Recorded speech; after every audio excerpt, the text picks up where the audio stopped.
Today we're talking about The Flight of Icarus, 45, by the heavy metal band Iron Maiden. Those guys, see?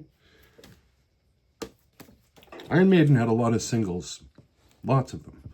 This was a thing in the 80s with metal bands, and, you know, it was a great idea for this genre of music. I feel like metalheads have collecting in their DNA. Maybe it's the, dedication to wanting to buy every single thing by a band, or, maybe it goes back to when we were younger and into comic books and all those order forms that were in the back, either for, stupid things like x-ray glasses or, a 7-foot Frankenstein's monster, to sea monkeys, to, a box of hundreds of those toy soldiers, which you would then, burn into a puddle of poisonous plastic in your toxic waste in your driveway, The one thing they didn't have ads for in the back of comics was to buy more comics. At least not, there was no eye-catching ads like, the ones for these useless toys. One of the first bands to take on this same type of marketing was obviously Kiss, whose Kiss Army and order forms that came inside records were for merchandise mostly. As a matter of fact, I happened to come into possession of one recently from a woman named Heidi. And let's take a look. So, we should block out her. So this is probably someone's great aunt at this point. But this looks like this came from a Peter Criss solo album, because the order form has stuff from Peter Criss's record on here. And you can't buy any albums, which is fine because that's not what you were doing. You wanted to buy Kiss shirts. And Heidi here was buying a poster for $2.50 of Peter Criss, a group poster for $2.50, and a button for $1. Wow, she's cheap, $4.50. Maybe her parents didn't want her to buy it. And then here you get the perks of joining the Kiss Army, which was $5 a year. I was in this. And here's what you got as a member of the Kiss Army. Official Kiss Army news published quarterly. Your personal Kiss Army membership card. A Kiss discography, which I don't remember what, is that just a piece of paper that listed all the albums? An official membership charter certificate. An army patch, posters, concert photos, plus 5 wallet-sized photos. You didn't get like early boarding on planes or anything if you were a member of the Kiss Army back then. I think you do now, but you may have to check. My copies of Maiden's Peace of Mind came with order forms when I was a kid, and I bought a used copy of this record a few years ago, and it had the order form in it, the original. And I remember, I don't think I ever ordered anything from this, but this would be the first time I saw this Purgatory artwork, which I didn't know what that was. I didn't know if it was a song or what it was, because I knew about the earlier records with Paul Di'Anno, but I hadn't gone backwards yet and heard that stuff yet, so I wasn't sure what this was, but I did find a pin of this, like around the same time that I wore. And so yeah, you would send this coupon. This same thing, t-shirts, baseball jerseys, this satin jacket, which is pretty cool, which is also, I have that Eddie Peace of Mind tattooed on me, which is like newer than everything else, so it kind of sticks out. But anyway, keychains, and you would send money to P.O. Box 4803 in Macon, Georgia, to order all this merchandise. Also,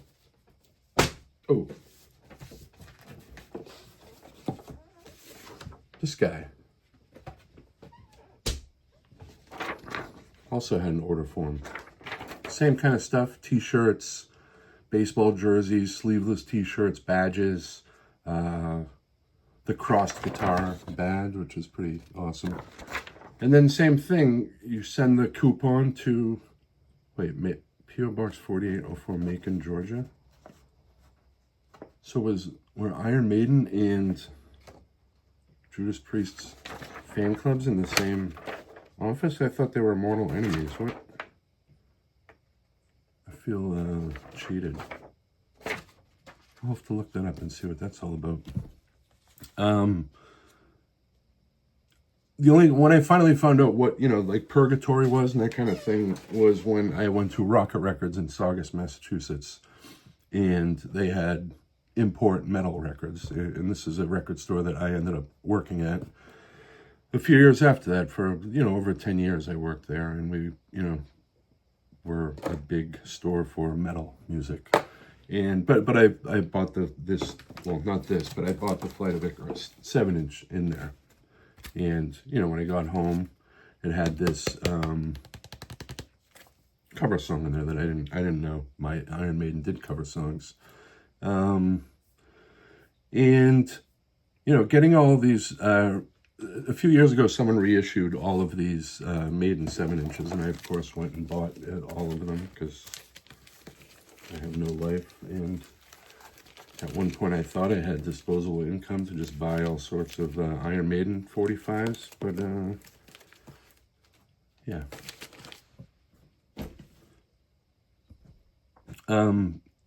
Kiss was obviously, an extremely visual band. And in retrospect, it doesn't really make sense. Imagine being a kid nowadays and you see the cover of, Destroyer, and you want to listen to it for the first time, and, maybe like kids do nowadays, they put it on shuffle.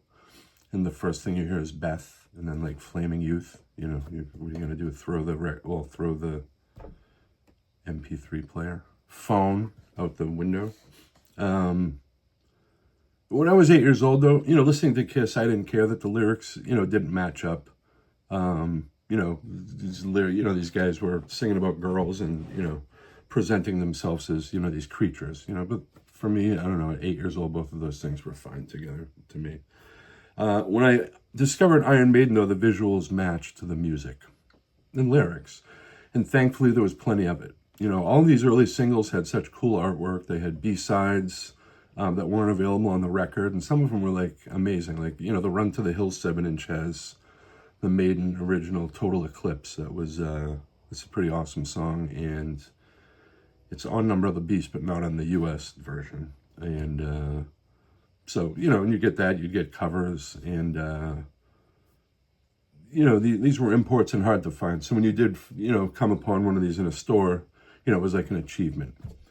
In between, the visuals on these and tour posters you'd see, pins, it was a lot to digest, and, just an easy band to go all in on. Iron Maiden probably has the most t-shirt designs of any band ever. Just, go to one of their live shows and, aside from all the shirts that they have at the merch table, the fans, which, Iron Maiden has one of the distinctions of being a band where it's like okay to wear their merch at shows. It's almost kind of encouraged because, you can show off that, 1982 one-off show in Iowa shirt that they made, and nobody has, and you see that, and or some random, when they played in Greenland or something. So yeah, and you can just do whatever. I knew the song "Flight of Icarus" already from owning the Peace of Mind record, and although not my favorite song on the record, it's still one of their classic songs.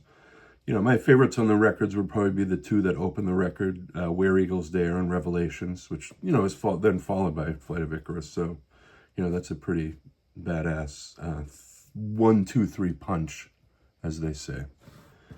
And Icarus is one of the, Flight of Icarus, I'm not going to be one of those people, hey, Icarus, man, that Steve Harris does not have a writing credit on. It's credited to Bruce Dickinson and Adrian Smith, who also wrote Sun and Steel, which is another one of my favorite songs on this record. Underrated Maiden song. The video for the song was also fun, and in typical 80s fashion, it had all sorts of weird shots and probably made sense to one person, the guy that made it. But, you also get Martin Birch turning into Eddie and, Nico turning into the Grim Reaper. And, this video and the ones from Number of the Beast were, definitely huge for my friends and I at the time. Because, if you saw Run to the Hills in between, In Excess and the Stray Cats. Everything was okay. The B-side of this record is a cover of the Montrose song, I Got the Fire, which Iron Maiden calls I've Got the Fire. This was one of the last songs Sammy Hagar recorded with Montrose before going on to Driving Faster Than 55. And, I actually kind of like some of the Sammy Hagar solo stuff. The band Axe, who featured the singer from Blackfoot, I think, did a pretty straightforward cover of this song as well. And this version here is a studio version recorded, obviously, in the same sessions as Peace of Mind. And but this song also appeared on the Sanctuary 7 Inches Alive track with Paul Di'Anno singing. And, some people say that this is the better version of that. And, it's kind of hard to argue. All due respect to Nico, Clive Burr fucking kills it on this. So, check both of them out and see what you think. There's hardcore Di'Anno fans and hardcore Bruce fans. I love both. And I think they both have their merits. And, I've heard that this version of I've Got the Fire is, very mechanical, which I think lends more to just this. The sound of the Peace of Mind record is, the drums are very mechanical sounding, and the recording on this live record, well, the live version is pretty raw. And I can imagine guys like Metallica and Anthrax and those guys when they were younger, when you hear their influences, was probably listening to stuff like this that was like, we need to start a band. And the other cover I love that Maiden did around the same era was on this one? No. The Trooper.